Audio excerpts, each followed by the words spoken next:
Hello दोस्तों, मेरे channel फिल्मी स्टोरीज में आपका स्वागत है। दोस्तों, आज हम आपको हिंदी सिनेमा के 3 महान एक्टरों की चौंकाने वाली अंतिम इच्छा के बारे में बताने जा रहे हैं। मौत की शर्तों को जानकर आप भी हैरान हो जाएंगे। सबसे पहले बात करते हैं हिंदी सिनेमा के बेमिसाल एक्टर राजकुमार की। 1926 को बलूचिस्तान में पैदा हुए कुलभूषण पंडित ही बॉलीवुड में राजकुमार के नाम से फेमस हुए। कम ही लोगों को पता होगा कि राजकुमार महाराष्ट्र पुलिस में नौकरी करते थे। उनके थाने में फिल्मों से जुड़े लोग आते रहते थे। एक दिन प्रोड्यूसर बलदेव दुबे ने उनके बात करने का तरीका सुना तो फौरन अपनी फिल्म में ऑफर दे दिया। राजकुमार ने भी नौकरी से इस्तीफा दिया और बॉलीवुड में आ गए। बस यहीं से कुलभूषण पंडित राजकुमार बन गए। वक्त, तिरंगा, मदर इंडिया से लेकर कई हिट फिल्में देने वाले राजकुमार अपने डायलॉग्स के लिए भी बहुत फेमस थे। इतने मशहूर एक्टर की मौत से पहले की शर्त सुनकर आप हैरान हो जाएंगे।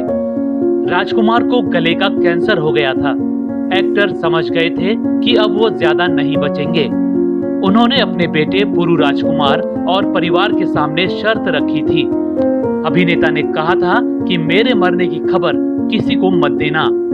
एक्टर की अंतिम इच्छा थी कि मेरी अंतिम यात्रा में परिवार के लोग ही शामिल हों। इसकी वजह थी कि राजकुमार का मानना था कि मीडिया से लेकर दूसरे लोग उनकी मौत का तमाशा बना देंगे, जो उनको बिल्कुल भी पसंद नहीं था। उनके अंतिम संस्कार में सिर्फ घर वाले ही मौजूद थे। सारी रस्मों के बाद ही मीडिया को उनकी मौत की खबर दी गई थी।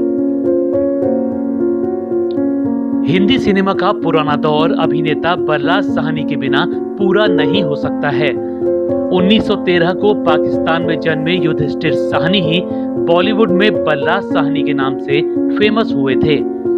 लाहौर से पढ़े लिखे बलराज रावलपिंडी में परिवार के साथ बिजनेस किया करते थे। फिर महात्मा गांधी के साथ जुड़ गए। बाद में वो बीबीसी लंदन हिंदी में काम करने इंग्लैंड चले गए थे। उनको एक्टिंग का शौक तो बचपन से ही था।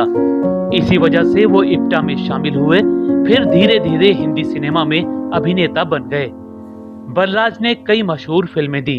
इनमें धरती के लाल, 2 बीघा जमीन, काबुली वाला, वक्त, 2 रास्ते से लेकर गरम हवा जैसी नामचीन फिल्में शामिल हैं। बलराज साहनी ने भी मौत से पहले चौंकाने वाली शर्त रख दी थी। उन्होंने कहा था कि जब मैं मरूं तो मेरे शरीर पर लाल झंडा लगा होना चाहिए। इसके साथ ही अभिनेता ने साफ कहा था कि मेरे अंतिम संस्कार में न कोई पंडित आएगा, न ही मंत्र पढ़े जाएंगे। इसके पीछे की वजह उनका मार्क्सवादी विचारधारा का समर्थक होना था।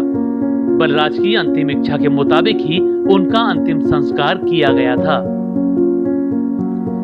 दोस्तों, 1975 में शोले के साथ एक और फिल्म रिलीज हुई थी जिसने शोले को कड़ी टक्कर दी थी। फिल्म का नाम जय संतोषी मां था। उस जमाने में फिल्म ने 5 करोड़ की कमाई की थी। इस फिल्म की एक्ट्रेस अनीता गुहा थी। फिल्म के बाद अनीता गुहा का ऐसा क्रेज हुआ करता था कि लोग उनको देखकर पैर छूने दौड़ पड़ते थे। एक्ट्रेस को लोगों ने संतोषी मां समझकर उनके पोस्टर की पूजा करनी तक शुरू कर दी थी। 60 और 70 के दशक की इतनी मशहूर एक्ट्रेस ने भी मौत से पहले अजीबोगरीब शर्त रखी थी। उनकी शर्त थी कि जब उनकी मौत हो तो उनके पूरे चेहरे पर मेकअप किया जाए, फिर अंतिम यात्रा निकाली जाए। इस अजीब शर्त के पीछे की वजह उनकी बीमारी थी, जिसको अनीता पूरी दुनिया से छिपाया करती थी। असल में एक्ट्रेस को ल्यूकोडर्मा की बीमारी हो गई थी। उनके चेहरे समेत पूरे शरीर पर सफेद दाग हो गए थे। इन दागों को वो जब तक जिंदा रही मेकअप से छिपाती रही थी। मौत के बाद भी वो नहीं चाहती थी कि उनका असली चेहरा दुनिया के सामने आए। इसी वजह से अनीता गुहा ने ऐसी अजीब शर्त रखी थी। उनकी ये इच्छा पूरी भी की गई थी। पूरे मेकअप के बाद ही उनकी अंतिम यात्रा निकाली गई थी। दोस्तों, आपको इनमें से किस स्टार की शर्त सबसे अजीब लगी, हमें कमेंट में जरूर बताएं। ऐसी ही और स्टोरीज को जानने के लिए आप मेरे चैनल फिल्मी स्टोरीज को सब्सक्राइब भी कर सकते हैं। बस बेल आइकन दबाना मत भूलिएगा।